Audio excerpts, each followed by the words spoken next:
Truck والوں کی زندگی بھی عجیب ہوتی ہے اور ورکنگ آورز ان کے عجیب ہوتے ہیں۔ رات کو عموماً یہ ٹریول کرتے ہیں اور دن کو عموماً یہ آرام کرتے ہیں۔ سامنے ایک ٹرک کھڑا ہوا ہے اور ٹرک ڈرائیور نے پارک کیا ہے۔ یہ پارک تھا، اس نے پارک میں آ کے چٹائی بٹھائی، سرہانہ رکھا اور سو گیا۔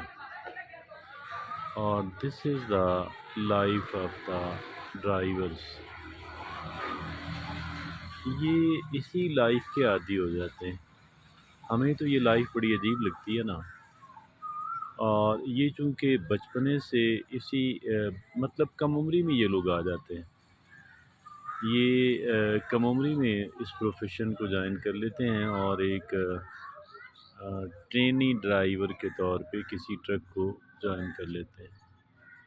اس کے بعد پھر یہ ہے کہ آہستہ آہستہ یہ صفائیاں کرتے رہتے ہیں، ہیلپر رہتے ہیں ڈرائیور کے، پھر وقت گزرنے کے ساتھ ساتھ یہ ڈرائیور بن جاتے ہیں۔ اور یہ ہے ان ڈرائیوروں کی زندگی۔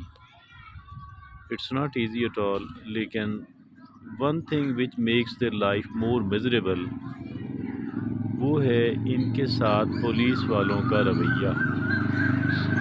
اگرچہ ان کو ڈسپلن کرنا، ڈسپلن میں رکھنا، اور سم ٹائم ایون اگر کوئی زیادہ بڑی بات ہو تو ان کو سزا دینا جرمانے کی صورت میں، لیکن ایک تو بڑا انسلٹنگ ایٹیٹیوڈ ہوتا ہے ان کا، بڑا توہین آمیز رویہ ہوتا ہے، اور دوسرا بجا اکثر اوقات غیر ضروری جرمانے بھی ہوتے ہیں، اور ایسے بھی جرمانے جہاں 500 جرمانہ ہونا چاہیے تو وہ 2000 کر دیتے ہیں۔